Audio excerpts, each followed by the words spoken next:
You and I are going to have a conversation later that you won't enjoy. You're listening to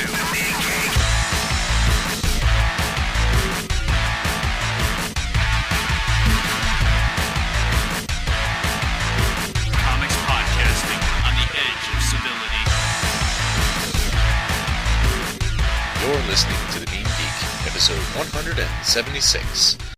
Are you ready, Rev? Quack. I thought as much. Isn't it quack bitches now, though? I'm not so structured. Ah, I will not see. limit myself to one quack. Oh, I get it. Ugh. Well, kids, this is a Marvel episode of The Mean Geek, Comics Podcasting on the edge of civility. As always, I'm AJ Hunter with you as your Tech Jedi host, and beside me is the Reverend Mad Duck, Bill.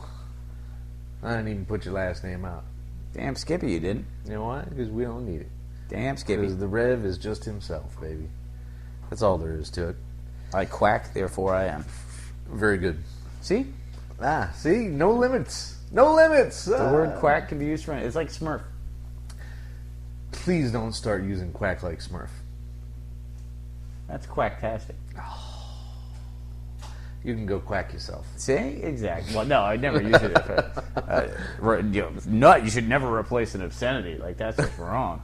Fuck that. Or fuck quack, if you Quack want. off. See? Again, no. Absolutely not. Quack-a-mole. Shut it. Everything's been way too busy. There hasn't really been any nerd news except that David and what's-her-face Finch are taking over Wonder Woman. Really? Yep. That's the only new thing I've heard this week. Yeah. Can't say I condone it. Well, I mean, we stopped reading the Azzarello run, so... Well, in preference to eventually getting trades. Which we then immediately... Not because of any lack of quality on Azzarello's part. You know? No, it was an interesting book, although not captivating. Like, we had our... We wanted to see it in trade and see if we could follow the storyline a little better than month to month. Yes, we had many expectations of a guy like Azzarello. And The weird British dude who could beat up gods was a little confusing. we kind of got what we wanted out of him, but it was... It's going to be better to do it as a unit rather than month to month, I think. As a lot of things we've done. Oh, yeah. No, I mean, certain things, particularly when the month and a half it takes to get back to some of these, Yes. you're like, yeah, sure. So, having established there's nothing else interesting to talk about, we'll jump right in. Okay. We're going to jump in with some Captain Motherfucking Marvels, man. I believe you mean Quackton Marvel. That'd be a no. This is not fucking Howard the Duck's universe, where that might actually be accurate. That would probably be exactly how it went. I was trying to figure out exactly how many superheroes Howard the Duck dressed up as during his run the other day, because that's what I do with my free time. That was something he did? Oh, yeah. He was Iron Duck. He was the Master of Quack Fu. Yeah, well, everybody knows that. He was Doctor Strange at one point. Man Duck. Yeah, that was Thing. Man Thing Duck? No, Man Duck. So he just dripped... not following what he did then. It was actually just a one-shot panel where he was like a duck version of Man Thing that was very sad. Yeah, that's what I was going to. Yeah, I mean, yeah, that's what it was. you weirdo. What? I mean, these all happened. I think that's everything I can think of off the top of my head.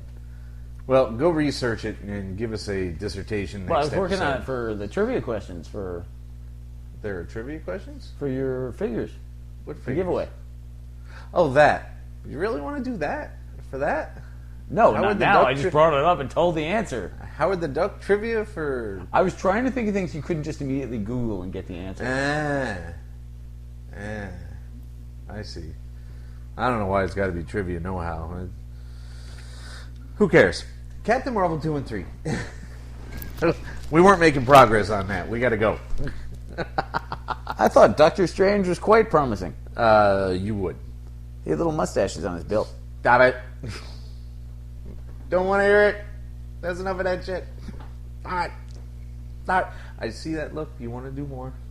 You're not getting more. Captain Marvel is out in space. She's transporting medical supplies somewhere because the builders have screwed people up so horribly after the Infinity War. And she's flying around with her first mate / house cat, Chewie. Did you have a hard time not thinking of Power Girl during all these cat sequences? A little bit. Yeah, because that's the kind of shit, you know. I mean, there are certain parallels anyway, but Right. it definitely... That's good. I didn't think of that.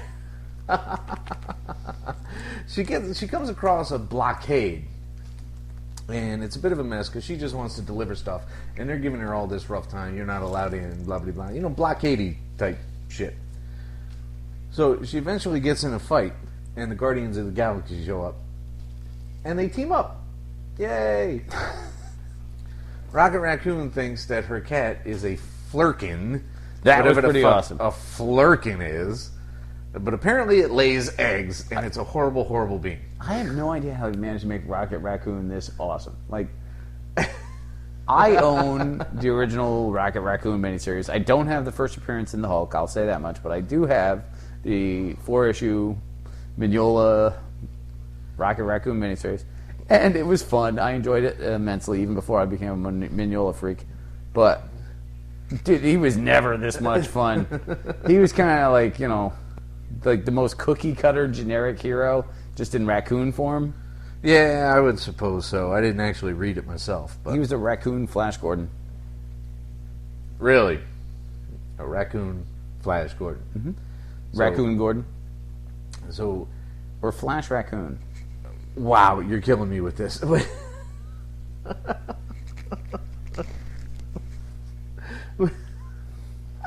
Stop it. What are you doing?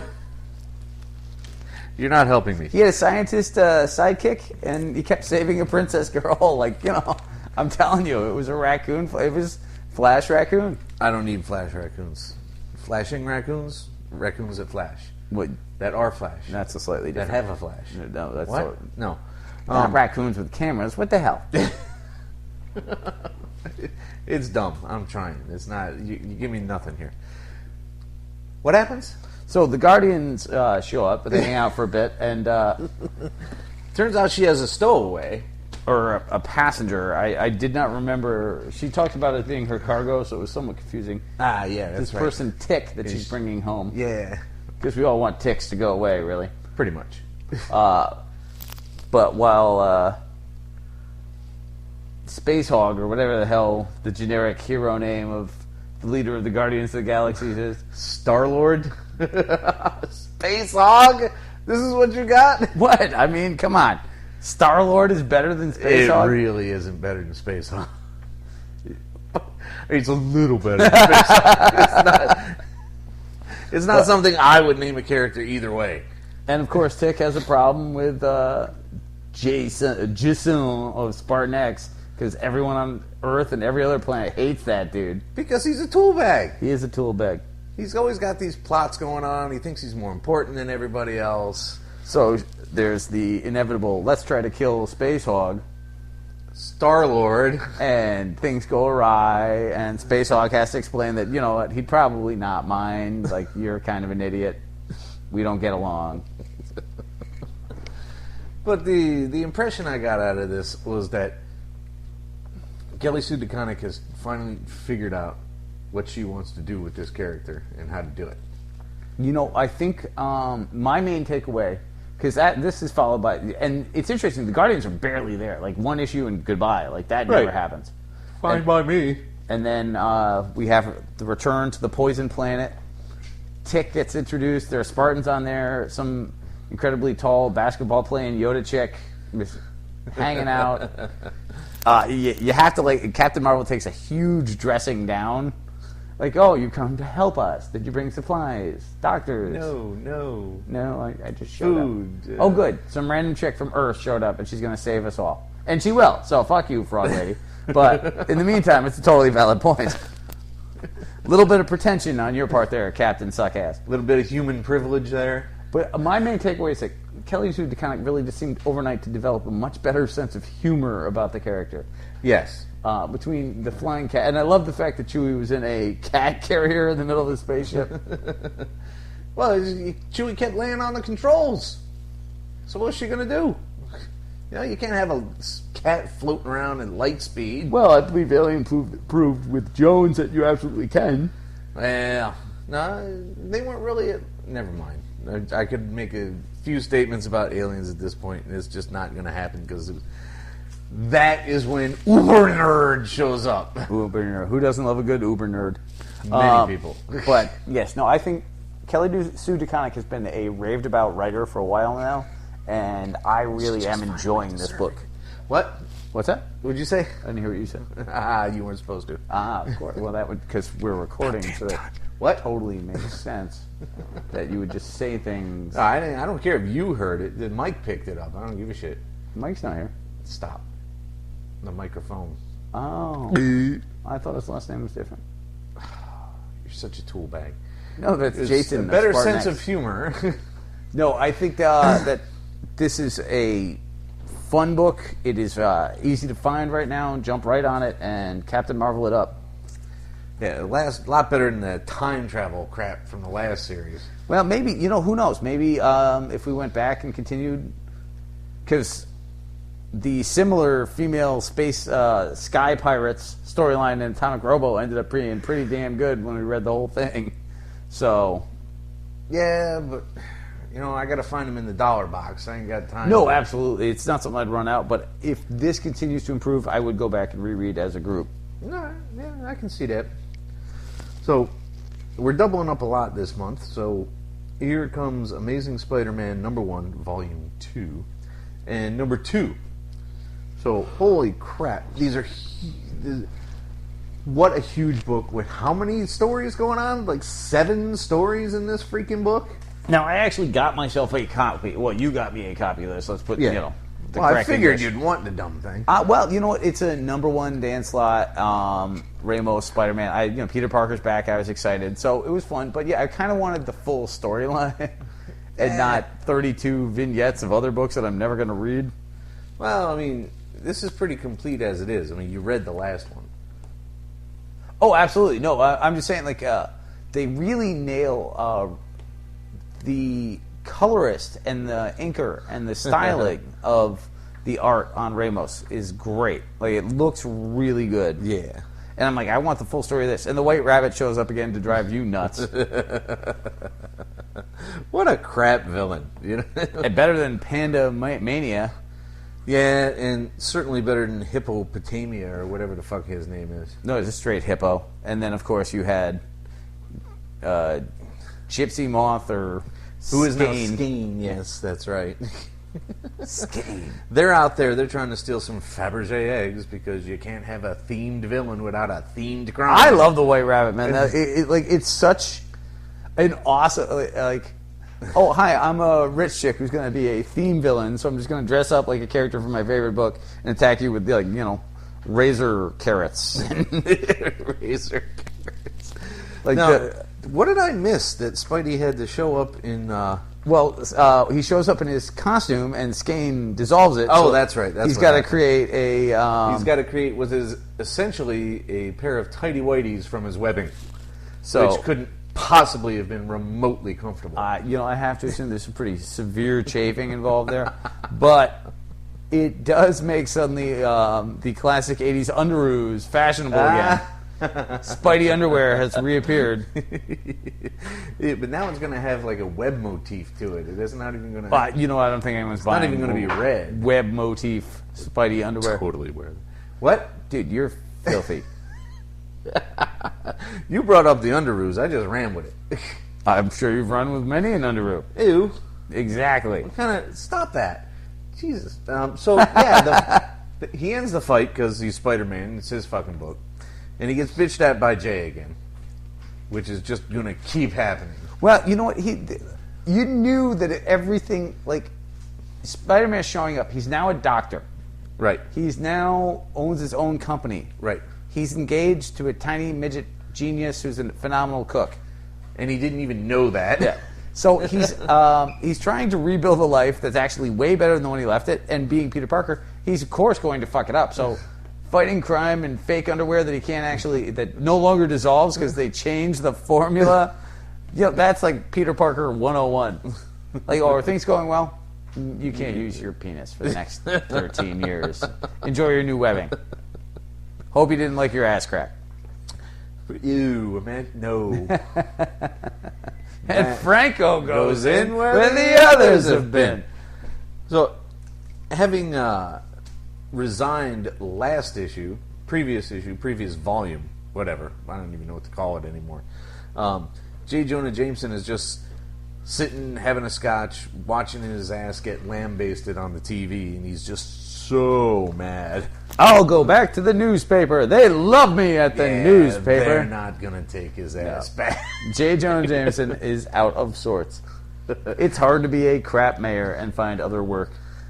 Pete goes, they cut again, and Pete's got to eat shit from fucking Sajani about all the Spider-Man stuff, and he's like, well, he's my pal, man. I mean, I'll get rid of it, I guess. No more Spidey stuff. Which amused me. No, it was a lot of fun in the book. My only problem is like I'm like, oh, this is a giant book, and not only is there an entire issue of another comic that I did not want, there's also a lot of filler stories. Like, I'm sorry, like Spidey going to find Kane to find out that he's a superhero and teamed up with the New Warriors. I don't care. Yeah, totally don't give a shit about that. Spider 2099, fine. They used Miles well, but I ain't reading it. I didn't read it at all. I'm sorry that you took it upon yourself to not skip something that you should have known I would have skipped. I never skip anything. You know this. The Black Cat becoming a villain, that part was kind of interesting. An actual villain, because now she has a revenge motive going on. How long will that last? Like, are they going to totally turn the Black Cat villainous, or will this be a short? There's a lot of heel turns that just don't last. Now, even though, if we read further on, things take a turn, because you ain't read them yet, and I won't tell you. Things take a turn, but she might just stay villain out of sheer spite. Well, I mean, it's not like they were doing anything with her anywhere else, so why not? They really weren't. But I like the Electro looking one. nice and villainous. That was a pretty good story. I like the Electro story. Burning up a supervillain groupie. This thing with the... Oh, yeah, the weird vignette. Like, there's a couple things. The whole spider biting a second person, I'm not a huge fan of that. Yeah, no, I don't. That's just... You're retrograding now. And that's just not... They're retconning at that point. It's just... Come on, fellas. Well, everybody does that.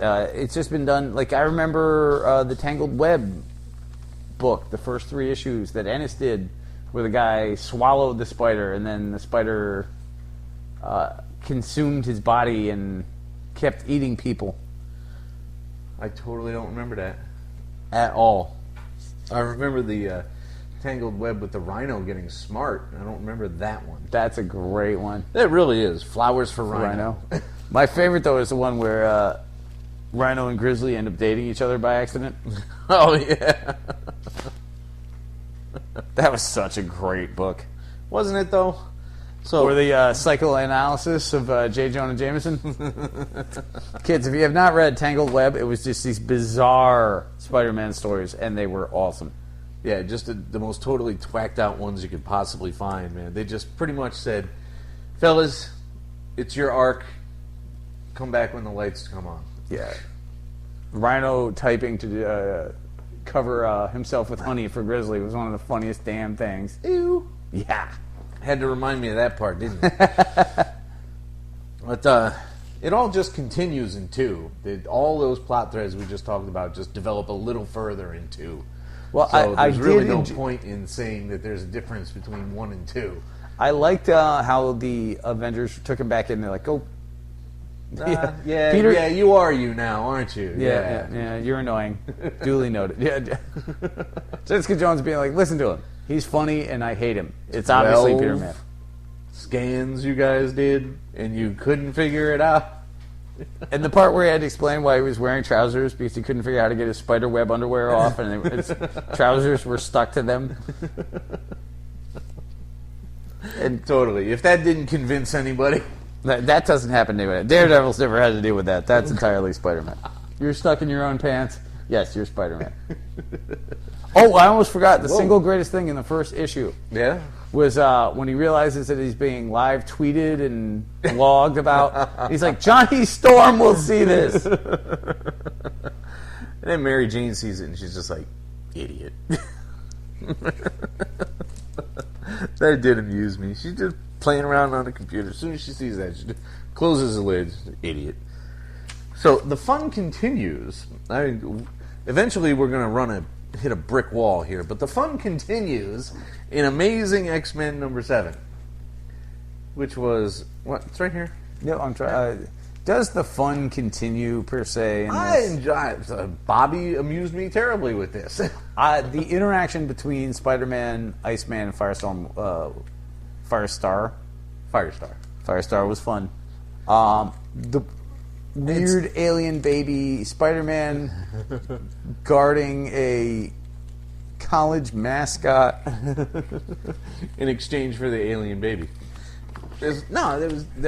All they wanted to do was get some soda and ice and some beer. And they had this wild, wacky adventure with the alien baby who becomes addicted to sucrose and red dye number 5. And finally is drawn away from Earth by the aliens coming to get him and somebody chucking a bag of chips their way and he chases after. No, it was totally a comedy of errors. It was very funny. It was a complete comedy of errors. It was a great little one-shot. I did find it amusing. It made a lot more sense in the Spider-Man book, though, than as the 6th issue of a brand new series. Well, what are you going to do? I mean, do you really need another X-Men book to be all deep and heavy constantly? No, fair enough, but I just feel like they just... No, I guess this is the 7. First arc, this is number 7. So the first arc is over. We got time to goof off a little bit before the next bit of heavy-duty X-Men horse shit comes down fair the enough. pike. I see your point. It came out of really left field. Like, you just had the Mystique and... What's the father's name? Despair? Azazel. Azazel. Some dumbass semi-deep name. Yeah. But you just had that following it up, and then suddenly there's this complete randomness without Nightcrawler, which I guess is a good thing to establish. Which is fine, because he got his own fucking book now. Right. Which bores me to tears. So let's go take this And we didn't book. even read the first one. We just saw the second one and bored you to tears. Yeah. Usually the I first wasn't one's happy with neither. So. sweet. Yeah, you got a lot to look forward to in your life. So rarely. And, of course, that brick wall does, in fact, come with Uncanny 21. Which one was Uncanny? Uncanny 21. Oh, the Piccolo, right? I don't know where that left off, but now I've got a lot of editing to do. It just decided, you know what, I'm going to stop. Go back and check. See if we have to re-talk about anything. You know what, I'll just cut it right. That's all. Bendis appalls us once again with all new X-Men number 27. I love Bendis on X-Men, and there's some really cool things in this, but this time travel storyline is so fucking confusing. Yeah, and it's gone on way too long, and I don't need to hear about how Charles became a baby daddy With Mystique. With Mystique, and she takes on a persona in the hospital, and she doesn't want. Are you sure that's Mystique? Yeah, because the other son is obviously Mystique. Because she just looks like a regular housewife. Yes, but then at the end, if you look, after she hands the baby over, she turns blue and starts crying, saying, "Sorry, Charles, I couldn't handle it." Ugh, yeah. Yeah. So does this make this the version of Nightcrawler? Like, I don't understand any of this. It's an alternate timeline, future. Everybody hates everybody. Jean Grey. I did really enjoy. It stems from Apocalypse. Yeah, which of course sucks. Then Yeah. I did totally enjoy the moment where Jean Grey's like, "Look, if this is how annoying time travel is, I totally get why you're all annoyed that we're here." And then Frost is like, "Okay, now you're okay," because yeah. And then later on punches her in the face, Which was somewhat satisfying and also kind of shocking. because Jeannie was getting a little irritating there.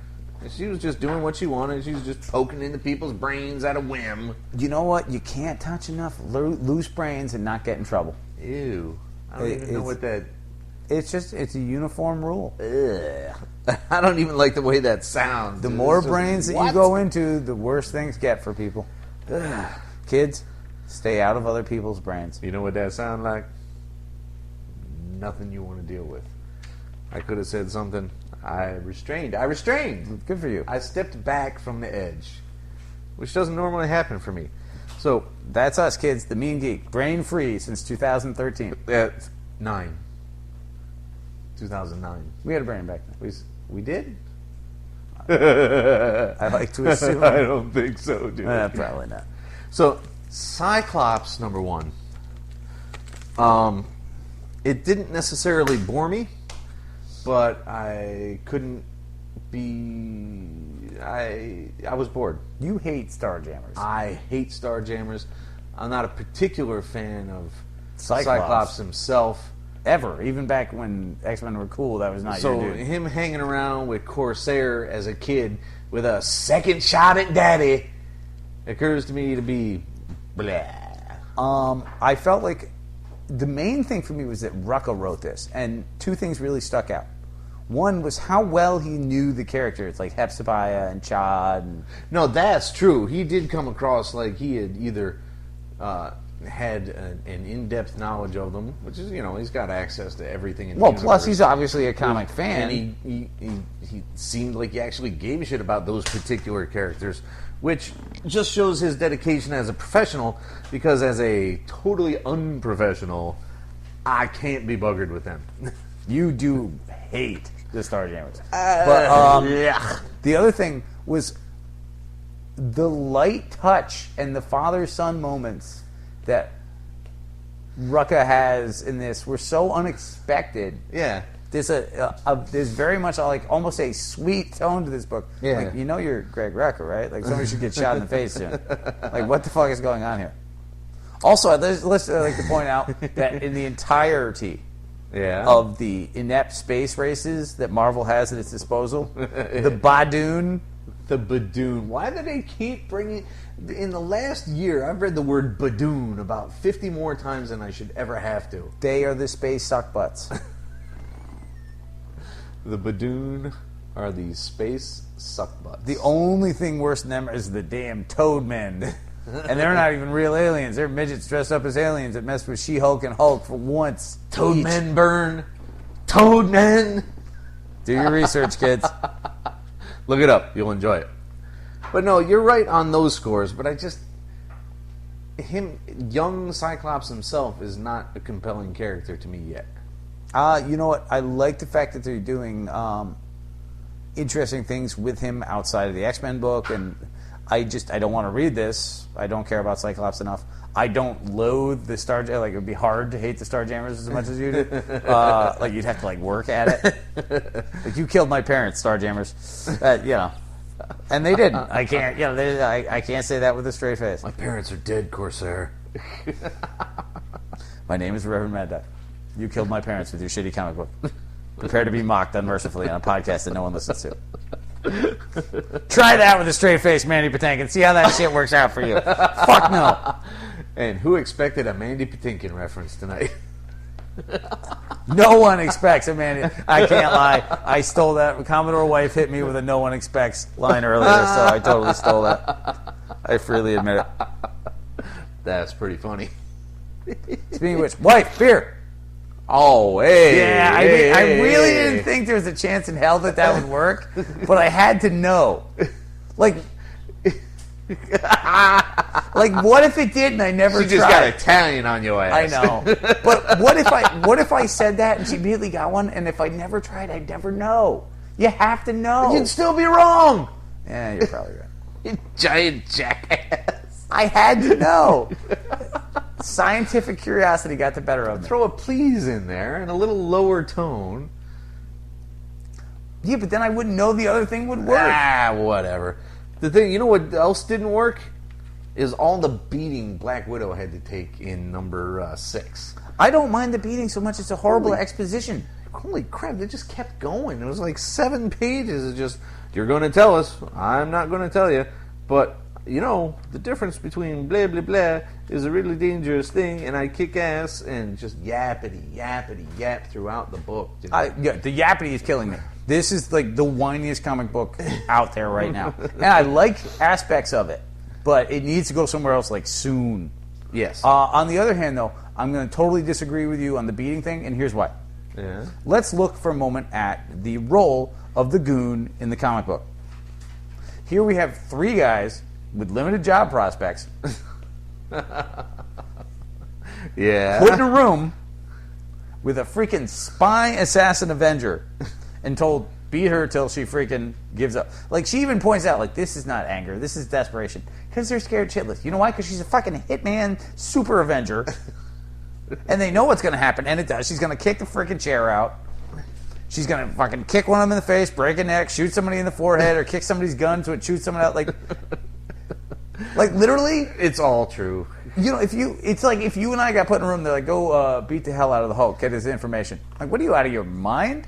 They're like, I just want a beer. Like, we have about 7 seconds to live. Like, my only, like, grab that crowbar. Like, maybe we kill him immediately, we won't die. But you didn't get the information. Yeah, but we didn't die, so fuck you.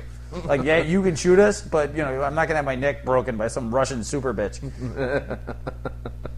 So, from the goon standpoint, like, this was well played. Like, just keep whacking her, Bob. Don't let up.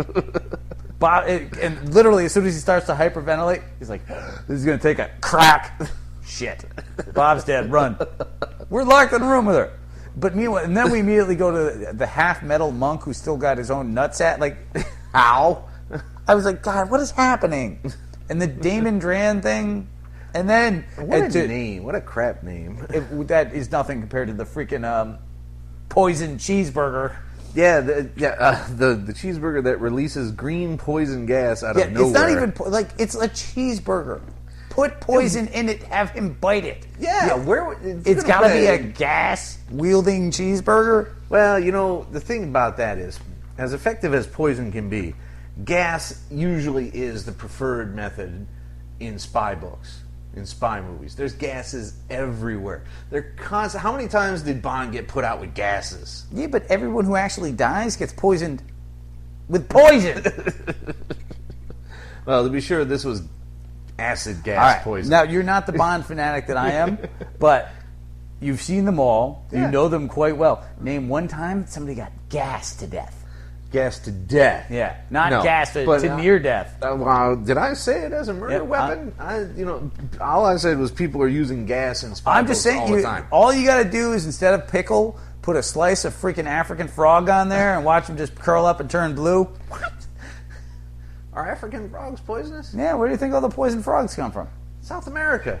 Oh, never mind. South American frog, then.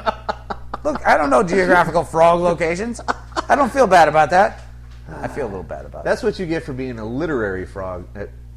A literary nerd. First off, I'm a duck, bitch. As a Get your kid. shit right. Rather than a science nerd as a kid. If I'm gonna be a mythic animal in podcast a world, literary frog. a literary frog. What is wrong with you? So many things. But, of course she ends up victorious, but then she has to go talk to Hawkeye because things. No, she didn't talk. Maria Hill.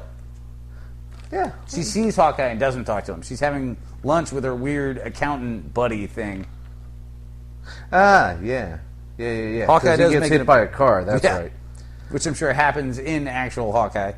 Yeah, I'll bet we can nail down exactly what page that is. And then she goes to the not home with the not cat. Well, now it is the cat because she found out she can't be alone. So her accountant/murder pimp and her Murder pimp. and her fake. It's true. Yeah, and her fake cat are her new reliable sort of. Like, I'm sorry, Natasha, you're still making terrible choices in life.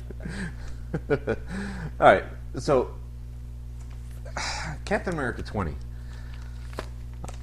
I was having a good time with this book until 3/4 of this particular issue were dedicated to an allusion to break Cap's spirit. I actually totally enjoyed that because it was so over the top. You're like, dude, this is the fake. Yeah, there's no way. It's like, halfway through the second page, I'm like, they're fucking with him. Yeah, it was obviously fake from the get-go, but like they really nail it home. When, here's your lost fiance and dead son from your alternative Zolaverse vacation / horror day. Really? You get it all together? Or what are you going to throw Peg in there too? And only Captain America looks at the situation like, oh, it's a psychic mind bubble trap. I have to kill myself. The dream to wake up in real life. No, I'd be sitting there like, okay, I know this is fake, but now I don't know what the hell to do. Like, y'all aren't real. That's why he's Captain Motherfucking America. Right?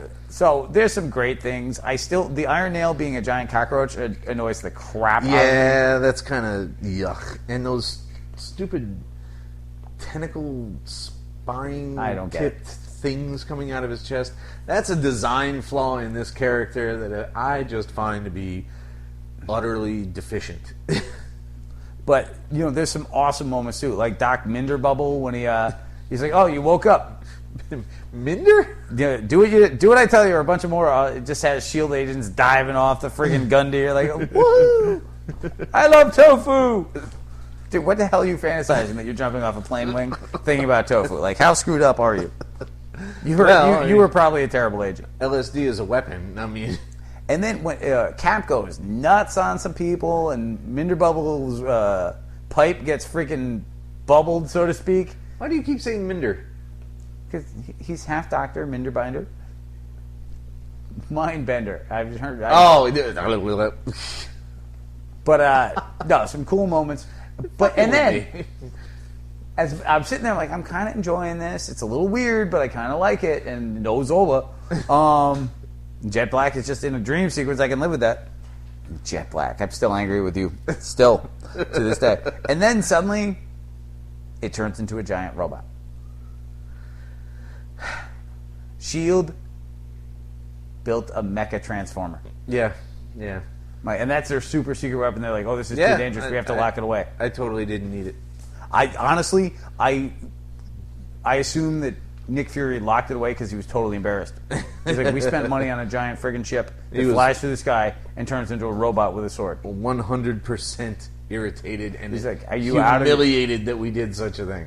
And does Tony Stark know about this? No, then lock it in a fucking cupboard somewhere. Like, seriously. Like, I don't even want to talk about it. Never happened. Put guards on it. Take your robot shit. By the way, you're seriously fucking fired. Like, you are so fired. You may be the worst S.H.I.E.L.D. agent of all time. And I've seen double agents. I've seen Patton Oswalt. Like, no, you're the worst. You built a giant, ridiculously expensive ship robot thing. What do you think? Like, you wait, Godzilla. We don't have the license to fucking Godzilla anymore. And even when we did, we didn't fight it with a giant fucking ship thing. Actually, this might be from that. Oh no! I wonder. Oh my god! If this is if he's the greatest writer of all time, if he found a way to bring that shit back, like it's been locked away for years, it turns into a robot. This might be from the S.H.I.E.L.D. ship that used to fight fucking Godzilla in the Marvel Godzilla book. Oh my Holy God. crap, now I'm totally curious. If you make me go get issues of Godzilla. I can't believe you don't have them. Yeah. Of course I don't have them. What are you talking about? Dude, I got a Marvel Battlestar Galactica. Signed by Walt Simonson. Because that's how I roll. Walt Simonson. You cannot tell me that if it was Bill Mantlo and Ron Friends writing that. Oh, yeah, because I own no Bill Mantlo. That seems like... And Ron Friends. All right. You cannot tell me you'd pick that up for any fucking purpose. I can't rule it out, and we both know it, but not intentionally. You're lying now. It's like, I got to complete my Mantlo run on Battlestar Galactica. No, probably not not a statement coming out of my mouth. But, yeah, God, if this is from that, dude... I've just created this giant Godzilla conspiracy theory based on nothing other than why is there a giant flying ship? I'll put this on Twitter tomorrow and see what they think. How about that? Terrifying. Yes. So, you almost done with Cap and your conspiracy theories? I never rule out a good conspiracy theory. You're a lunatic. That's possible. A quacking lunatic. God damn. So, Winter Soldier... The Bitter March, Part 4.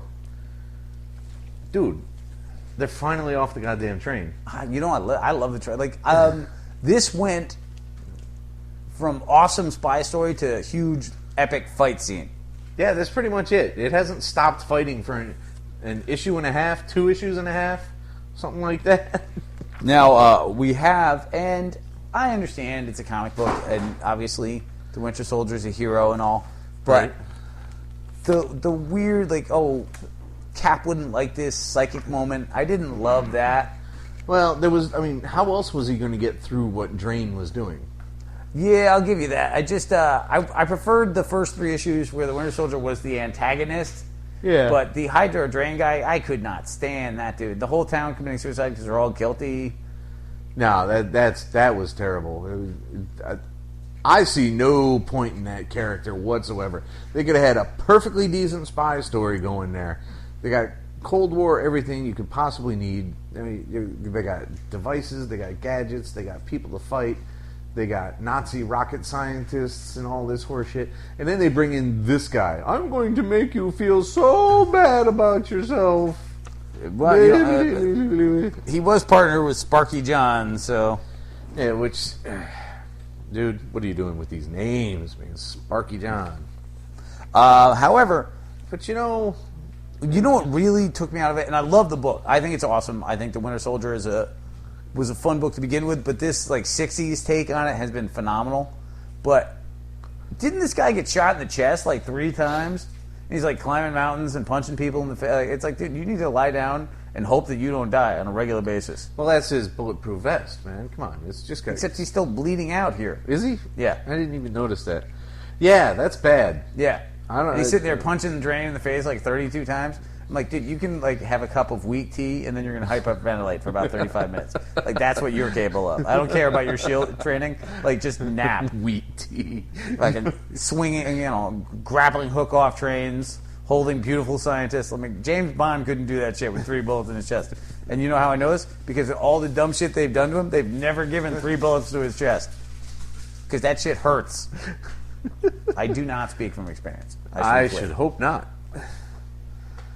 Yeah, and that's our take on that. So in fucking She-Hulk 4, I'm such a fan of this book.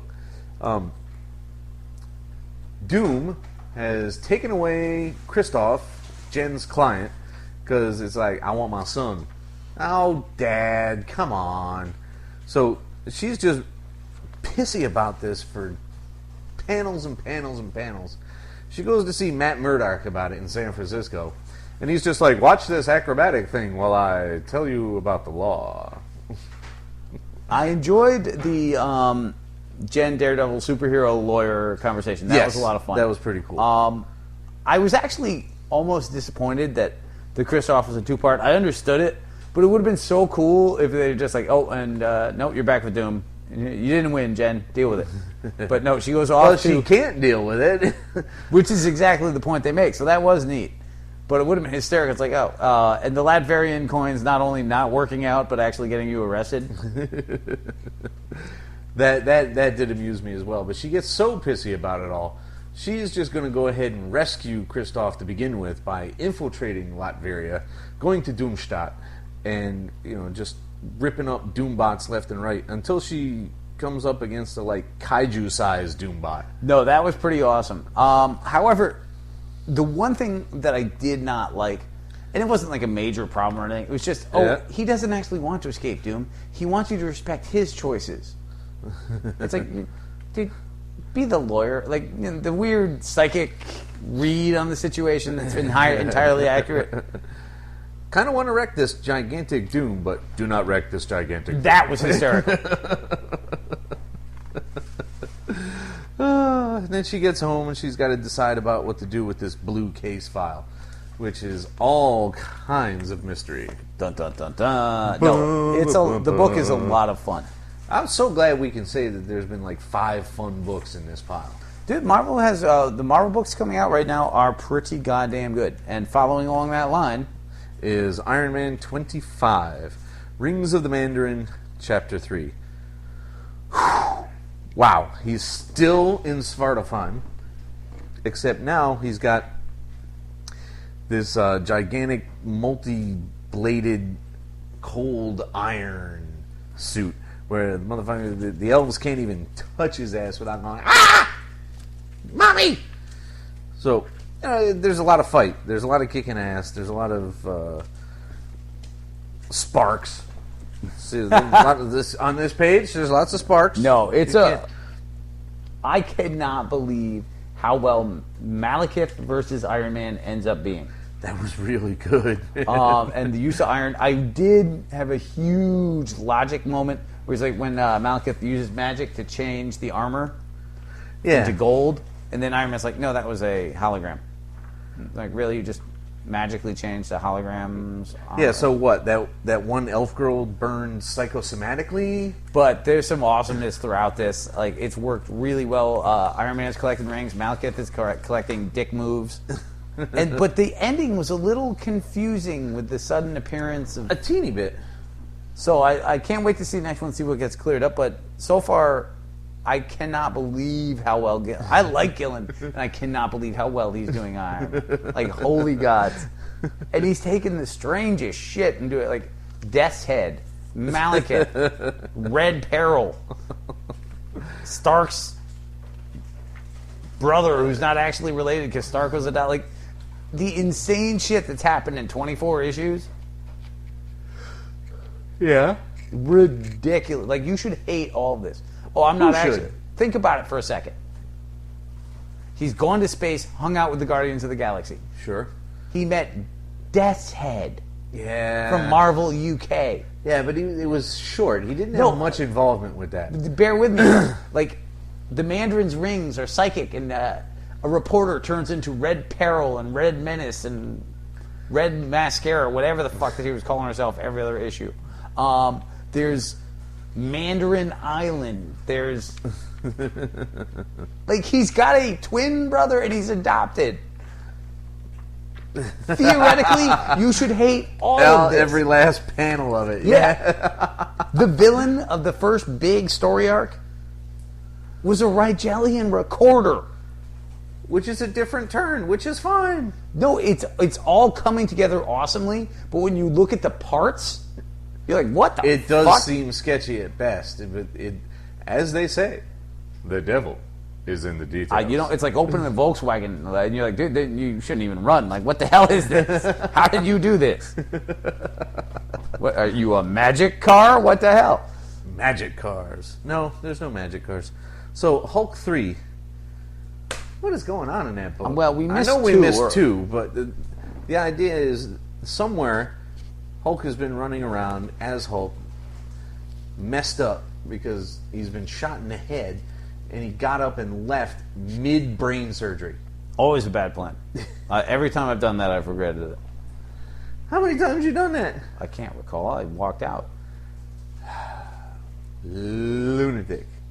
But the weirdness of this and the way they're writing, like, oh wait, you're confused, you're mentally ill, you're smart, you're this, you're that, like his brain bouncing all over the place was both clever and really confusing and odd at the same time. Yeah. Like, I get it in theory, I'm not sure that practically this is working. I totally missed why Abomination showed up. Well, he wants to kill Hulk, but he's a brain-dead, radioactive version of himself. And since when is the Abomination stronger than the Hulk? Never? Ever? If he catches him on a bad day. Dude, if he catches him on a bad day, Ben Grimm is stronger than the Hulk. Like, but the Abomination has never been like that. Abomination shows up, they brawl, and eventually Hulk punches him in the face and he falls down. Like this. Be fair, Hulk has brain damage right now. Only like 30% of the time, based on this issue. Well, yeah, that's true too, because he can take commands toward the end, like, here, have a shield. And let's not forget that Hulk has been an idiot forever, and the Abomination was never particularly challenging. There's no way that horse lived. I mean, the Hulk has been I eat rocks dumb, and he's still beating the like. No, I thumped the Abomination. That's what happens. But I got confused. I gave up. I want to see where this goes once they deal with it. Like, obviously, he's not going to have brain damage like that. No one's writing a mentally challenged Hulk comic for a long period of time. Like, just politically correct alone would be impossible. So I want to see where the book goes, but I was really liking Indestructible Hulk, and I'm not liking this as much. Nah, not just yet. Not willing to be like, dude, stop buying that. But I want the great book that could have been back. True. All right, so bringing us to Thor 22. The Thor girls are now fighting Galactus because Thor is still out in orbit somewhere. Or is this the issue where he goes and gets the... He flies off, they don't tell you what. Ah, yeah, that's right. He goes to a black hole to pick up some creepy thing he remembers being there. Oh, I know what that is. While the... Meanwhile, Roxanne and Roz are having it out over Broxton with current Thor, who is just making her swoon. And some troll antics. Troll antics... They're not really the amusing kind of antics you really want. No, in it's life. pretty. As far as antics go, it is pretty They're not wacky antics. No, there's no wackiness. They're antics. It's shenanigan free. Shenanigan free antics. That's terrible. But I can't wait for the big Ulick fight scene. I'm still driving myself insane that Roxanne has Ulick's number. That's kind of... And then he turns into Really? a Minotaur, and I'm like, what the... Did we really have to have Minotaur in this thing? Is that what we're going for? Do you remember when Roxanne was basically just one dude with a Tom Selleck mustache who would just show up and and Tony Stark would just hate on him, and all of his plans failed miserably, but it was just a grimacing guy with a mustache at the end of every issue. Yeah, pretty much. Oh, you blew up all our expensive stuff. Damn you, Tony Stark. Roxanne will be back. Well, Now they're freaking super cows. they're the catch-all evil company for anyone who wants to make a statement about the current economic whatever the fuck. And they should be. Roxanne is historically, if you go back to 1977 when Roxanne formed, they're a douchebag charter. If you go back and you read the original part of pages, we're douchebags. We hate the world and we love money. That's it, literally it. Signed, the douchebags who formed Roxanne. Which is, as everyone can tell, I don't think there's any revelation here, but it should be known that they're a takeoff of Exxon. Just saying. Dude, imagine how fucked up the Roxanne Valdez would have been. Oh my god, that thing would have spilled something nuclear for fuck's Dude, we'd sake. have freaking mutant seals all over the place. Pretty much. Mutant seals might be cool, though. They'd fight off fucking... No, listen! They'd fight off fucking great whites instead of just getting chowed down by them. They'd punch out whales. Think about how cool a whale shark mutant seal battle would Dude, be. if you were a seal and you wake up with mutant powers, you go inland. You're like, fuck it, I've been cold and miserable my entire life. Now I'm bringing it back to you people. Bringing it I'm back, going to dude. Miami. That's And that terrible. soon to fear on the Sci-Fi Network. Don't say things like that. Mutant seals versus Someone Miami. will figure that shit out. I'm writing that screenplay right now. Let's get the last couple of books out of the way first. But no, what he flew off to get was All Black the Necro Sword, which sounds like it comes out of a fucking Charlton book. Yeah, or Gary Gygax's closet. Pretty much. It says it right there. I didn't make that shit up. I believe you. Jason And Aaron made that shit up. is that from something else? I don't remember. No, a that's Necro Gore's sword. weapon. Oh, that's right. Sometimes you read a little too fast. Yeah, no, you're right. I did not remember Gore's sword name. How dare I? I did. I just read it myself. Jesus, what are you talking about? I don't know where you coming from with this shit. Silver Surfer 2. Man, this is some confusing antics. Now, this is antics. Woof. This is antics. We get a little bit of backstory where Dawn and her twin sister are just trying to do things different, and Dawn wants the rigid, this is the way it goes, and the other one wants to go, I'm going to do what I want because it's fun. We're twins, so we have to disagree. What? Isn't that non-traditional? That's right. Sisters, identical sisters. But poor Dawn she's been stuck in prison because she's still collateral for Silver Surfer to actually destroy the Queen of Nevers. Yeah. Which again sounds like something pulled out of Gary Gygax's half-crisp notebook. Yeah, no, It's like, should I put that in? Nah, just call it Tiamat. Whatever. Yeah, just leave it in the notebook for now. I'll figure out something to do with the name. The Queen of Nevers is a very strange concept that I can't really... And she's dying, and all the could-haves and would-have-beens are going to go away with her. I'm like, wait, Are you serious? like, if you die, then we can't possibly have things? We can still have things, but we can't possibly have them. Like, she wished upon you. Like, there's some very... Like, it's a very Aldred book. And on the positive side, once again... Mike and Laura Aldred, and I'm sure Dan Slott had no problem with this, but Mike There's and only one D in their name. Aldred. Allred. I never get that right. Always do that. But they write such strong women, but strong, practical women. Sure. I mean, you do have a slime mold eating berries so it can vomit acid.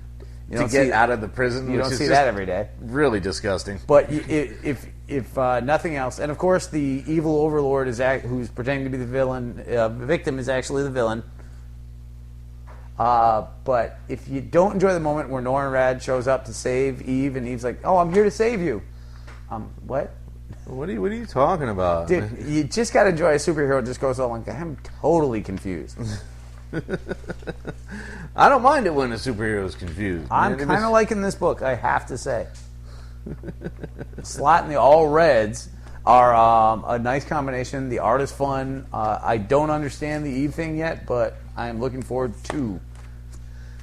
Yes, I'll rather enjoy it. Now he gets in a detail that is gonna make older Silver Surfer fans go again, dude. He gets his humanity given back to him, and he's just a bald guy in a suit of armor now. So yeah, I that's didn't where totally follow that. Yeah, that's where the Dawn thing of "I'm coming here to save you" routine comes in, and that's how the book ends. And we love to have a book that ends with a bit of, because it makes you wait, it makes you anticipate, it makes you think, "Wow, what could that be about?"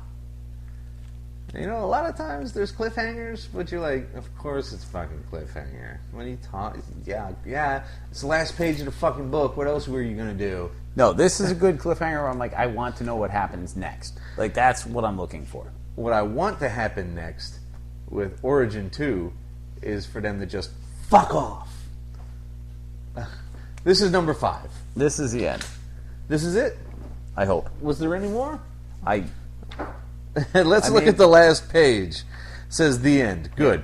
What happened in this book? I don't remember, because this is the one thing that Kieran Gillen's done that has disappointed me so horribly. Well, you know, Sabretooth doesn't like Wolverine. We determined that Clara is not dead, but she does have a mutant healing factor, and it turns out things don't heal if you leave them on long enough, like acid. Which doesn't make a lick of sense based on all the dumb shit that's happened to Wolverine, but hey. Yeah. So I guess they go to assault Middlesex's, or Essex's, whatever the fuck his name is, Mr. Sinister's compound. In which he reveals that it was all Sabretooth's fault, like, but duh. Like, who didn't know that shit?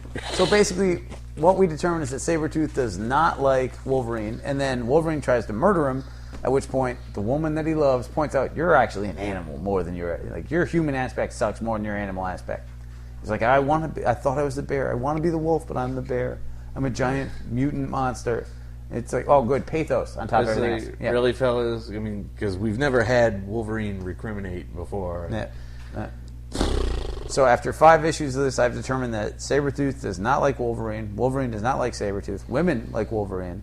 Wolverine likes women, but only for short periods of time before they find out how evil and mad and angry he is. And he wants to be the lone wolf, but he's part bear. I don't get it. It all seemed a very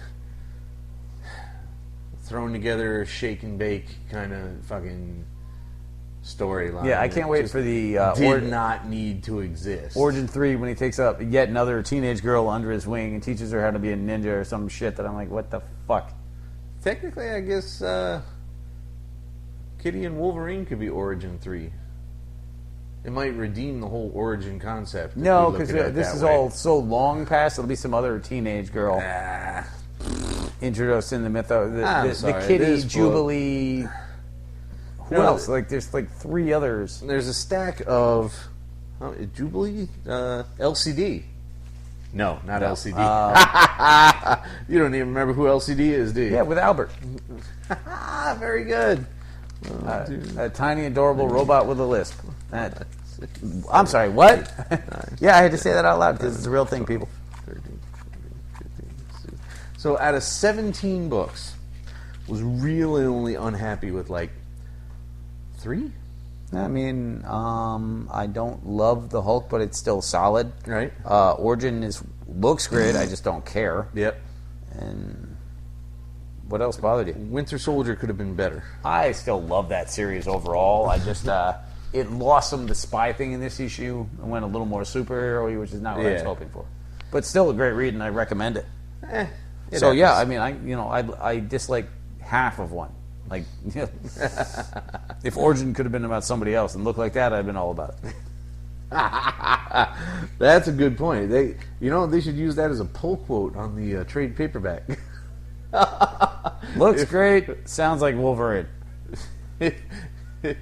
If Origin could have looked good and been about somebody else, I think we can call it a night. That was a quick episode. Was it? That was real fast, man. That's 1 hour exactly right now. Oh, well then bless you fucker. Bye-bye. The Mean Geek is recorded live at the Reverend Mad Duck's apartment whenever the hell we can get to it. Find us on Facebook, Stitcher, Twitter under @TheMeanerGeek. Subscribe to us through RSS. Or we can be located at our own site, www.themeangeek.com, and most importantly of all, you can find us as a proud member of the Comics Podcast Network. Email us directly at themeanergeek@gmail.com. Can I drink now? You may.